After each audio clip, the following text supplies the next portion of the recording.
Hey team, welcome back to the show. Today it is Coach Andrea and I talking through part two of the Fixing Glute or Quad Dominance podcast series. So last week we talked about why are people glute or quad dominant, what causes this, and then today we are really going to be digging into how to fix this. So movements, setups, cues that actually work here. So just kind of how we would address this with the client should be super applicable. A lot you can take to your own training and apply right away. So quick recap of part one. First, as a refresher, if you are someone who is glute dominant, you probably find your glutes grow quite easily, but really struggle to build your quads. And if we're trying to build a balanced physique, you might want like relatively larger glutes and quads, but if there's like nothing at all going on with our quads, physique can look a little bit off. Same thing the other way around. A lot of people really want to build their glutes, but hey, my quads just grow no matter what. Like I'm doing all the right movements, I feel like, and glutes just aren't growing.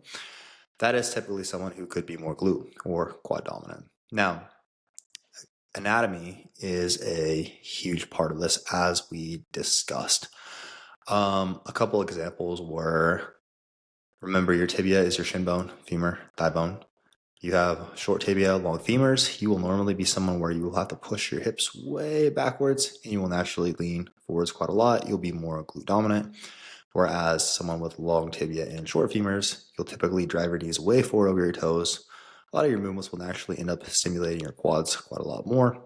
And then like upper body versus lower body as a whole, are the relative proportions there can make a big difference. If we have long legs, short torso, typically again, you might be a little bit more glute dominant. Other way around, if you have like a short legs, long torso, just due to like in a barbell squat, for example, the way that that kind of forces us to be more upright, or kind of like making our squat and lunging patterns more hingy, where we're pushing our hips back, or we're very upright, we're driving our knees forward over our toes, right? So that's all really going to be dependent on our anatomy. And then there's a lot about the way we're setting movements up and the intention behind them that matter as well, which we'll get into today. So again, today is really all about how we apply this and how we actually shift the stimulus to the muscle that we are trying to grow. Before we get into it, Andrea, anything else you want to add there? No, I think that was a good recap.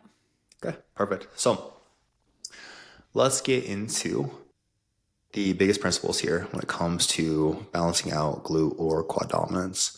So again, just understand you can train against this natural bias. It's normal. Almost everyone is going to have like one or the other that they're a little bit more biased towards. But it doesn't have to be like I can't grow my quads, for example. Like there's a lot of, I was talking to a potential client about this yesterday on a call where it was like everyone in my family just like has no glutes at all.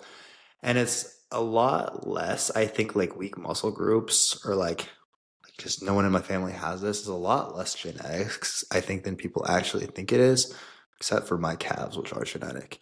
Um, and to a degree, it's a lot less genetic and more so. I mean, maybe your family, like everyone in your family tends to be built like this. Like we have, again, like this, I don't know, really long torso, short legs, or whatever it may be. So you're not naturally going to bias that area well. So we just have to understand how to execute differently. But when we understand these things, we're definitely capable of building. This is just where things like our coaching cues, choosing specific machines and movements and setting them up properly, and understanding the proper execution are so important. So let's start by talking through glute dominant lifters who are struggling to build your quads. So basically the problem here is anytime you squat or lunge, it always probably kind of turns into a more hinge-like movement. Your hips probably travel backwards a lot more than your knees travel forwards. Glutes tend to take over. Again, probably more in that like short tibia, long femur, or short torso, long legs, or kind of a combination of both category. So the goal, if we want to build more quads, we want to, with our squat and lunge patterns that are more specific, where like the intention is I want this to be a quad movement, we want to drive our knees forward over our toes. Basically, we want our knees to travel further forward than our hips are traveling backwards. And typically we're going to want to be a little bit more upright. So again, if you imagine like a squat pattern, we would be quite upright driving knees forward over toes rather than like leaning forward, like more forward leaning torso and hips moving backwards more. So talking through some solutions here and just jump in whenever if there's anything you want to add. Um, First, we want to choose squat and lunge movements that are very stable, especially to stabilize the pelvis and prevent it from shifting backwards. Again, I think this is one of the biggest things here. Um, I think that like people who are naturally glute dominant, it's quite it's quite a lot more difficult to like put yourself in a position to train your quads well without the proper machines. Whereas someone who's like naturally more quad dominant trying to train glutes, we can basically do that with anything.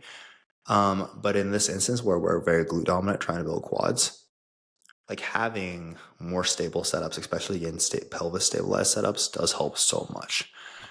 But go ahead. I was just gonna add there too, one thing that I find pretty frequently with this kind of glute dominant person, and we start getting them into positions like in a hack squat or a pendulum squat, I'll often hear, I think I have like ankle mobility issues. Where really in the bottom of that position, they just haven't accessed that deep knee flexion with any of their previous training. So they're stronger at the top, weaker at the bottom. And it feels like, oh my gosh, I can't get that low. And it's really just a weakness in that deep knee flexion position. That's a really good insight. I have that conversation a lot too because it is funny. Like, okay, well, if we don't have any weight on it, can we go that low? Can we access Yeah. that? Oh yeah, we can access it perfectly fine. Unless It's you're on a just Cybex hack squat or a pendulum, most pendulum squats, in which case they're so heavy that it might just be that we need to work our way up from the bottom with that one. And that's very true. Like there are a few clients where we're in the middle of that right now. Even like the Arsenal hack squat, which is a lot more like a almost like a horizontal. Like the arc of it is there's so much like horizontal movement there rather than vertical that it should be like more deloaded on the bottom.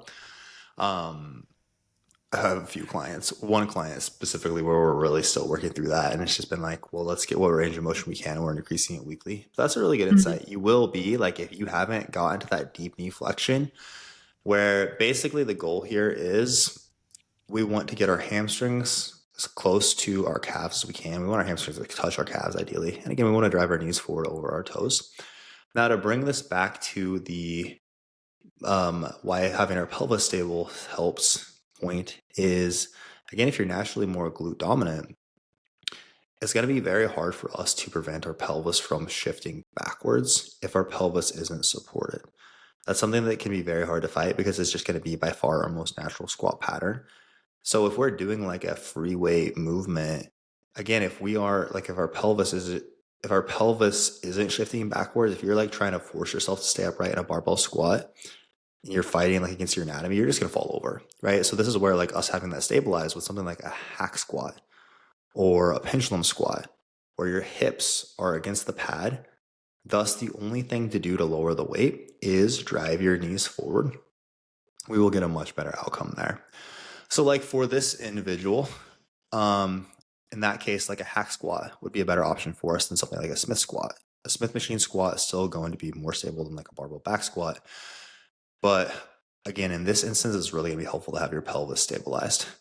I would say by far, like for and here I'm making this like specific to compound movements because again, like we talked about last episode, leg extension is gonna just be like you can't mess that up. It's gonna be your quads that are working here. So hack squat, pendulum squat are going to be our two best options here.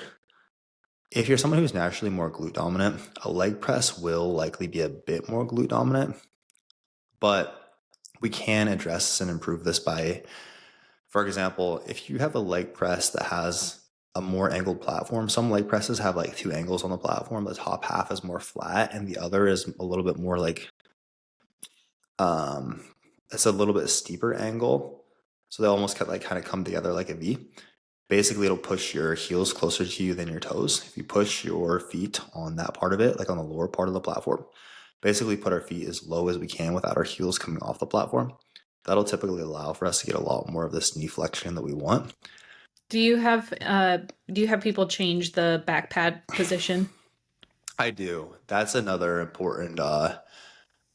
That's another important point I was going to bring up later on, but we can kind of hop into Oh, that okay. where basically like when we're setting up a leg press, uh we want to put I would tell people to put the seat all the way back because if we're starting with like the seat higher, which is a mistake a lot of people make, you're going to be in a greater position of hip flexion. Yeah. So what happens there is for something like a leg press, once we run out of like full hip flexion, we're probably not. So basically, we run out of range of motion at the hip sooner because we're already Hmm. like. So if you were to look at that, like the seat higher is basically like if you were to hinge, you're more bent over already. So we just don't have as much range of motion there. So thus we can't get as much range of motion at the knee either. So and then like once we run out of hip flexion specifically, we're just gonna start running our lower back, and that's not gonna be a good deal. So yeah, leaning the seat all the way back is huge. You can also wear lifting shoes. If you have like Olympic lifting shoes, this can be a really good option for someone who is more glute dominant naturally.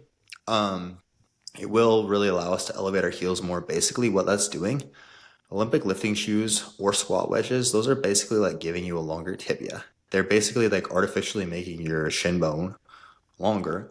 So it can kind of help balance that out and help us be a little bit more quad dominant in that movement. Now, if things like a hack squat and a pendulum aren't available, I would still say like a Smith machine squat is going to be a better option to bias quads than a barbell or a dumbbell because the fact that the bar is moving on a fixed path means we can still manipulate our body position around the bar, right? You can still like, well, I'm gonna set this up so my feet are further in front of me and my hips are right under the bar. So naturally, I'm gonna have to like get a lot more I'm gonna have like that moment arm between like the hips and the line of force. Gravity pushing straight down to the bar is gonna be much less than like my knees and the line of force. So you can still manipulate your body position around it where you just can't do that with a barbell. So I would still say that's like a better option when it comes to stability. But again, those pelvis stabilized options are best. With a Smith machine too, I hate that any of them are angled. I wish they were all straight up and down, but you can kind of use that to your advantage on stuff like this. So when you have the slant and you're facing toward the angle of the slant, that's gonna put that pressure, so to speak, that line of force more forward, and it makes it feel a little bit more natural to go knees forward and get more of the sharper shin angle or Yeah. knee angle. Whereas if you are facing the other direction where the slant goes toward the back, towards your hip, that puts you in a little bit more of a position for a glute dominant Hmm. squat. Absolutely. It's just gonna naturally push your hips backwards. And I would really Hmm. focus on like those things more than just for the listener. Like I wouldn't think too much about like you don't have to bring your marker board and like draw the line of force and all this stuff. But I'd focus like, hey, am I getting on a lot of knee flexion here or not? I mean, most people who are very and am I drive my Yeah. knees forward? Most people who are very glute dominant just But I aren't. do have a lot of people where it's like, okay, we're trying to use this movement for a quad focused squat, and we're set up to where the bar is slanting backward, and we're kind of fighting against the natural curve there. Oh yeah, yeah.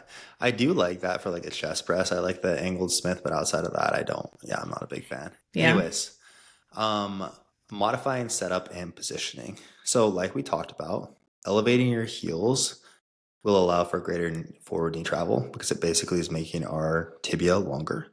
So, for our squat lunge patterns where we want to make these more quad biased, we can use heel wedges. You can use lifting shoes. If nothing else, you can put like a plate or like if you have like the hex dumbbells with like the flat, like the like 6, 8 flat sides, whatever. How many sizes of a hexagon have? 6? I imagine a six then. 6 flat sides, like you can like use like a 5 pound dumbbell and like elevate your heels with those. We have a video of you doing a rear fed elevated split squat, like using that to elevate, but that can be quite helpful. Um, Again, we want to typically try to set these things up to where you keep your torso more upright to increase the moment arm at the knee and basically force the knees to drive forward more. Another big thing here is if you aren't doing something with your pelvis supported, even if we are doing a good job, like driving our knees forward over the toes, there will be a tendency you will notice when you're actually lifting the weight to want to let your hips shoot back. So imagine like you're doing like a Smith machine squat or a lunge. You'll get to the bottom of the rep, and then on the way up, you'll see people's hips like move way back as they lift the weight up. So what's going on there? Your body is trying to shift more of the tension to your glutes. And again, if we're doing a barbell back squat, that's just like how it would have to play out. But with something like a Smith squat, you might be weaker. That isn't necessarily a bad thing because if you haven't been good at biasing quads, they will be weaker. But I would really try to resist that urge more and basically keep that knee forward, keep your tension in the quads. Which might mean you need to lower the weight versus what you can do by shifting the tension more to your quad or your glutes and lower back. You might need to lower the weight so that you can keep it in your quads. And that doesn't mean that your quads are getting less tension. They'll actually be getting more because you're able to stay more in that upright position. 100%. Um, I guess the other thing with the leg press to touch on like some common setups, like if we're gonna do hack squat, pendulum squat are pretty easy. You just put your feet in the right position. One common mistake though is people putting their feet too high on the platform. I see this quite often as well, where it's like at the bottom of the rep, you stop because your lower back is rounding off the pad. If your lower back's coming up off the pad, you are probably going to be in a position where you're having your feet too high up on the platform. So typically what I would aim for is you want to try to keep your feet as low on the platform as you can without your heels leaving the platform at the bottom of the rep. If the platform has an adjustable angle, or if the platform is adjustable, which a lot of hack squats, pendulum squats are, um, a lot of times like moving the angle down away from you. So again, your heels are higher relative to your toes. Will again just encourage us to drive our knees forward over our toes more. Now, depending on like how good your ankle mobility is, like I have pretty good ankle mobility, and I actually have to have my platform a little bit higher, or I feel like I just actually will like get my knees so far forward over my toes and run out of like knee flexion before I get like the depth that I want. So, um, depending on your ankle mobility, and again, like limb lengths, if you're someone who's naturally very quad dominant, you might not need it to be very like the angle to be very high or low, whatever, further away relative where your heels are relative to your toes. Like your toes, if you're someone who's actually more quad dominant, your toes will probably be pulled up closer to your body. If you're more glute biased, you should probably set that angle so your toes are further from your body. And that will just encourage you to drive knees over toes more. With the Smith squat, um, just heel elevation. And again, I would try to typically for a movement like that, how I would want to set it up is quite similar to like a barbell back squat, honestly, where, hey, basically set it up. So if we were to draw a line straight down through the bar, that would kind of go through like the arches of your feet. But if we were just going for like a balanced squat or like whatever is most natural for you, but if you're like naturally very glute biased, the result of that is going to be you probably have to push your hips way back. Now, if we have heel elevation, that will help make that a little bit better, but you still might have to actually move your feet forward quite a bit further. We could like elevate the heels, feet forward in front of the bar a bit, and really kind of trying to keep your hips under the bar. So we're really just forced to drive our knees forward over our toes. Leg press, past what we already talked about, can also be if we're really still like, because if this is you, you probably will run out of hip flexion quite quickly still. Sometimes it can help to put like a foam pad under your lower back on a leg press. Also, I don't always love that. It depends on like what you have available and like how much of an issue it is. But basically we're in a position of less hip flexion still. And so we can get a little bit more range of motion at the knee before we run out of the hip. Anything else you would add there? Some leg presses are just terrible, and we can sometimes use like pads or um like I'll have people put like yoga blocks behind their back too to get Mm-hmm. just a little bit deeper into it because a lot of actual machines are going to run down of range of motion before we're able to get close enough. So the if the platform won't come close enough back to you, you can sometimes move your butt closer to the platform to be able to get a little bit more knee flexion. That's another very good point. And with quad movements specifically is another common issue. Leg presses might run out of range of motion before you can actually get full knee flexion. Same goes for hack Hack squats squats, the and arsenal. pendulums, especially the Arsenal. Yes, not a lot of good Arsenal equipment out there. I'm gonna be honest. Except for the leg press is quite good because it's a replica of the Nebula one. Anyways, you could, but there, like, it's quite helpful to grab some yoga blocks. Even buy some yoga blocks. You can put them between your shoulders and the pads on the hack squat. I have my client Lexi, who's her Instagram handle is Little Lifting Legs because she is indeed little. I think she's like 4'10" or 4'11. But this is like pendulum squats, hack squats. We have to have her use the yoga blocks or she bottoms Yeah, everything that's the other out. thing is if somebody is just on the shorter side. Mm-hmm. Um, Robin, my client Robin, has a kind of a combination of being short and then also not having the best leg press. And it's a really good one for a glute dominant leg press or like a single leg press. But she has to stack up several yoga blocks behind her back to get her a little bit closer to it to be able to get some quad. Wild. Yeah. But But, that's a good workaround for that. and this is part of the value of coaching as well. It's not just do a leg press, right? We're working through all these things with you, helping you actually optimize your setup. And this is how we actually change and build physiques. Um, when we're looking at being more glute dominant, trying to build quads, can also sometimes be helpful to pre-exhaust. I find just even from like a sensation perspective, and actually like getting people used to getting that tissue failing for like a squat or a lunge pattern, I would be a lot more likely to do like a leg extension before a more compound movement like a leg press to make sure that we are keeping the quads. The thing that fails there, basically just fatiguing it a bit more. I do like using pre-exhaust sometimes, not like as a superset, but just like doing a short bias movement first. That's something you would do in this case. I actually use that more for glutes than I do quads. Really? With quads, a lot of times what I've found is for those compound movements, people are a little bit weaker in the stretch because, like I said, they're just, if they're more glute dominant naturally, they are just so unused to tension in that really stretched position. And so if they're already a little fatigued, they're a little more gun shy to get into It's a that good deep show. flexion. And Okay. then they're either like cutting the set a little short or cutting the range of motion short. So it really just depends. I will sometimes use it for sure, especially if somebody's really strong.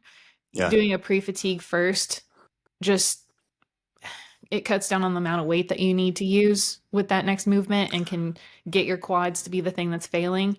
But yeah, it just really depends on the situation. As a whole, I find someone wanting to build their quads is a lot less common relative to glutes is a lot less common still. Like I get it more, I've had but it more and more. I also find still I'm having a lot of conversations around with the clients who are worried about growing their quads. And it's like if we look at the goal physique, you actually need a lot more quad here than you have. Like in the past, a lot of times, and what I found is a lot of times where it comes from is like I was at a heavier body weight before. My quads looked bigger because I had more body fat there. I didn't like how that Yeah. looked. So it's like thinking if I build muscle there, it's gonna look like that. And it's like, no, it's a completely different shape. It's not at all like that. But I find that a pretty common conversation. So if we're looking at kind of a checklist for a complete week of quad training, what I would typically want that to include, this isn't all inclusive, but I do think it's important to just make sure your quads aren't growing because your programming just sucks. So probably want to be doing 2 lower body days every now and then in like a higher frequency still, but I think 2 is a good baseline. I would for sure want 2 lengthen challenge quad bias movements, probably 1 on each day. There wouldn't be reason to do 2 on the same day unless there's like some other outcome we're trying to get that just so happens to challenge your quad in the lengthened position as well. But like a hack squat and a pendulum squat, 1 on each day would be a good call. If quads are a big priority, I would also really want to train it in the short position. Each day I was training quads. That would basically just be a leg extension. Not a lot of other options there that are going to be nearly as good as that. And then there might be 1 to 2 movements throughout the week that are going to challenge the quads more in the mid range. So like halfway between that like fully contracted and fully stretched position. A lot of times this might just come along with like your leg press or your more glute focused movements So if we are doing like a rear foot elevated split squat and we kind of just get to like parallel in that pattern, that's still going to challenge the quad pretty well in that like mid-range position. Here I'm okay if it feels a little bit less specific to quads, but that would kind of be like a brief overview of what I would be looking for as far as like a more complete week of quad training. Honestly, if we're executing well, we're pushing hard, we don't need more than that. Anything else you would add there? A lot of times we would need less than that. Yeah, I would agree with that. Cool. So as far as movements go, talking through like my top tier choices, I'm gonna leave out again like the short position stuff because this is about it's the problem if you're more quad or glute dominant isn't that like your leg extensions are accidentally your glutes, right? Yeah. It's again like more sort of squat and lunge patterns here. So my top choices would for sure be a pendulum squat, a hack squat, or a leg press where we can get a really good quad bias, which isn't that common, honestly.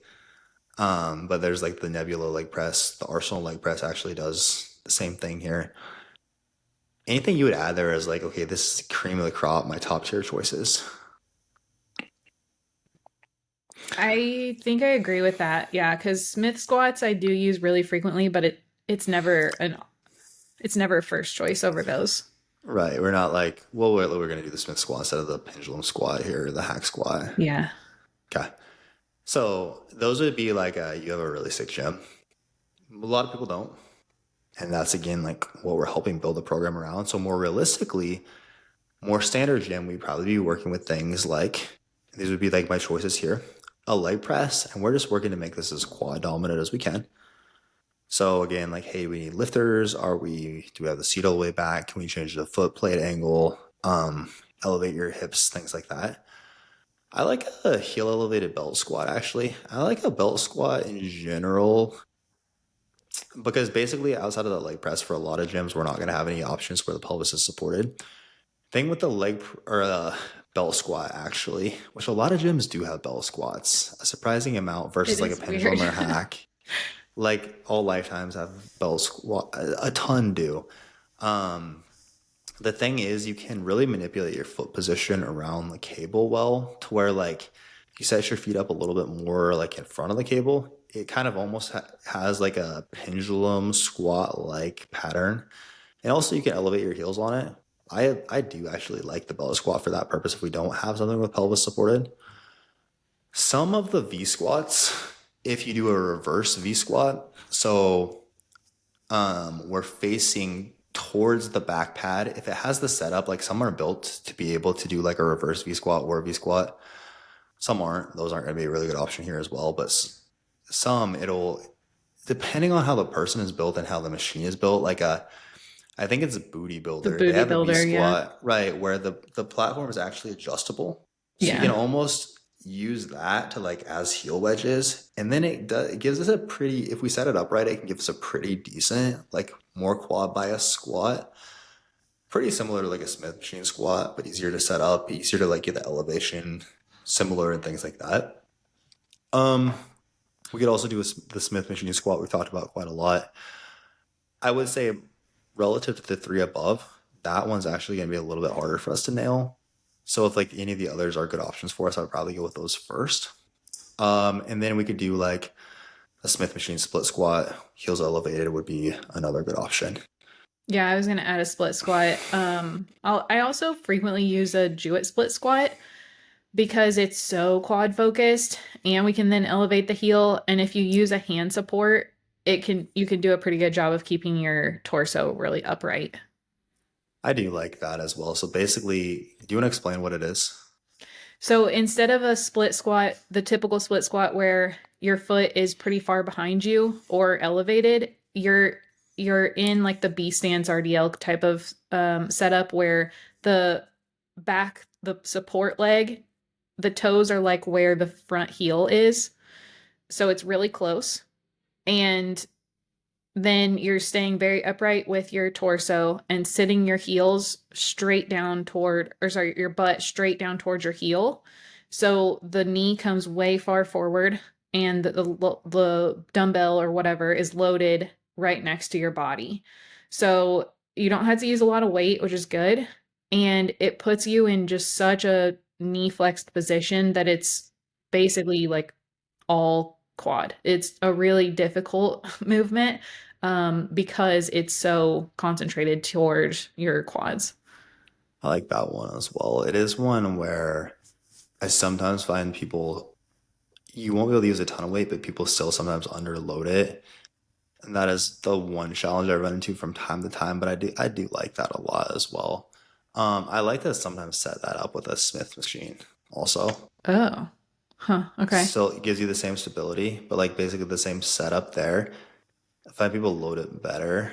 And it's, I mean, it's a little bit more stable still. I think like it's just same as like a Smith machine or if a related split squat versus like a dumbbell. Hmm. I feel like anytime people like, I'm the same way, like it's just harder to load it up when you have to hold it, hold the weight. I've found when people load that one too much, though, they'll either bounce out of the bottom or turn it into a hinge on the way up and shoot their glutes up. Yeah, for sure. We want to maintain the right execution. So there's a fine line there. I would say then as far as the minimalist option, so let's say you're in a garage gym. Uh, I like it. Now, this is still like you would have to have a safety squat bar to make this work.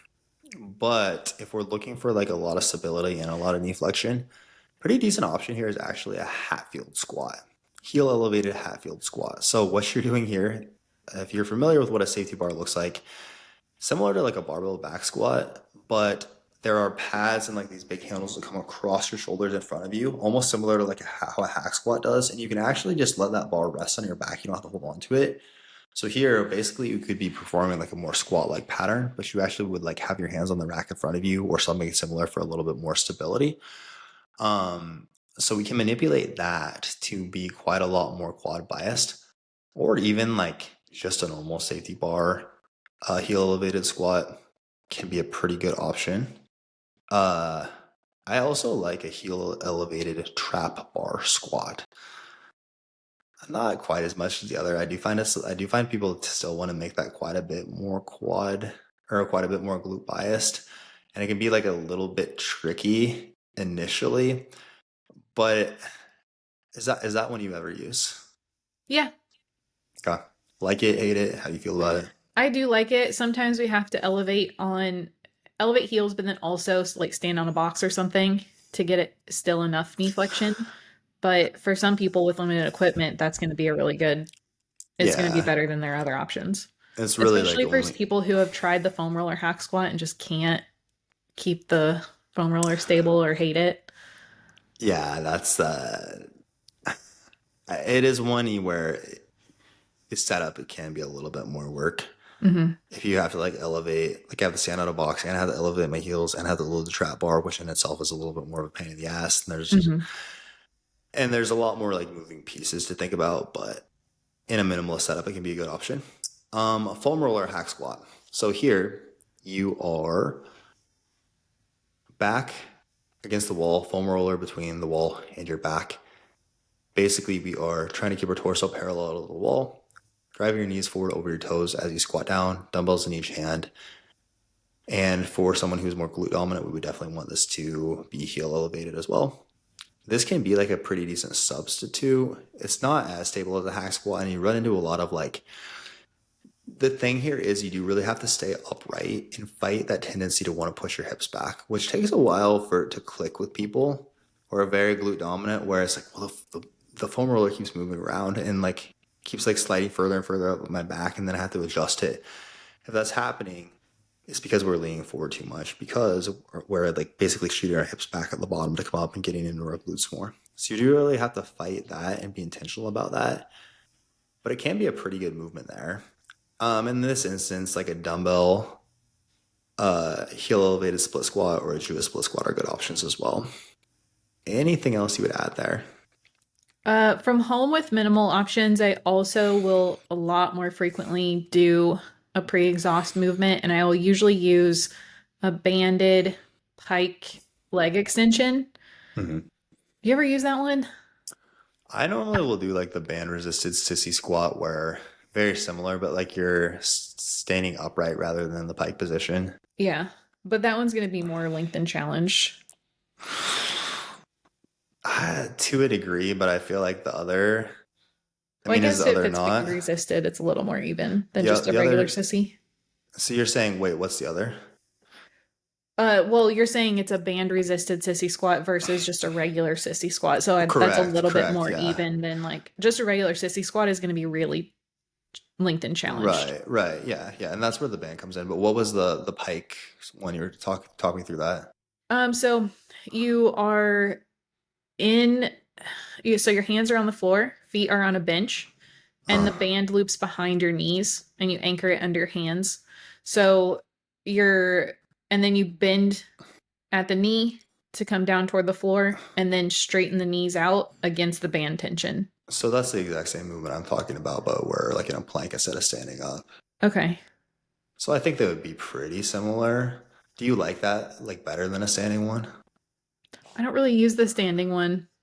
Okay. I've done the pike too. I've that one's for sure. I don't.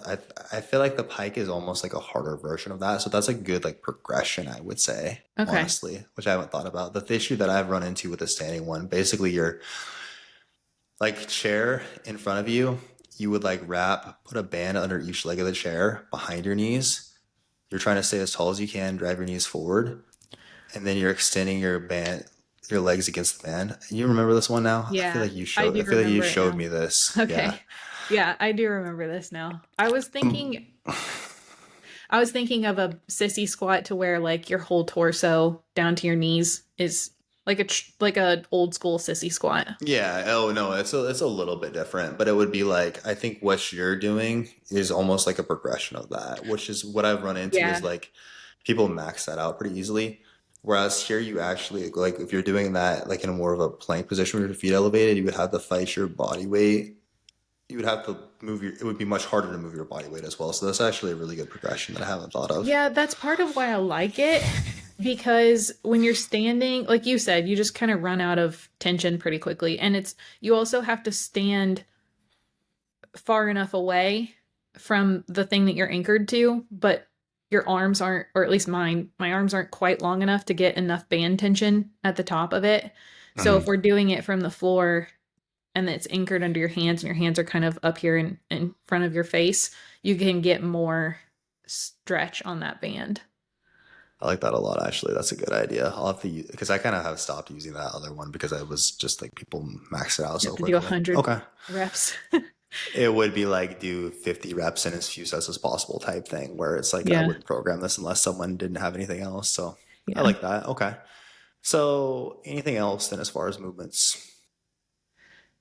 Uh, I mean, like a very infrequently, I'll use like a static quad focused split squat where we're shifting the weight forward and back Hmm. instead of as up and down. Um, I really don't use that one a ton because I find that the coordination of it is more of a limiter. But it's almost like the knee over toes kind of Yeah, split like squat. the ATG split squat. Yeah, it's kind of like that because you can get some really good like extreme knee flexion. Yeah, Um, but I honestly don't use it very often. But that is one other one that I have used before.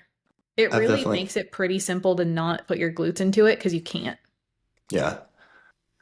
I've in the past personally messed with that. I haven't really like the ATG one specifically is like very extreme.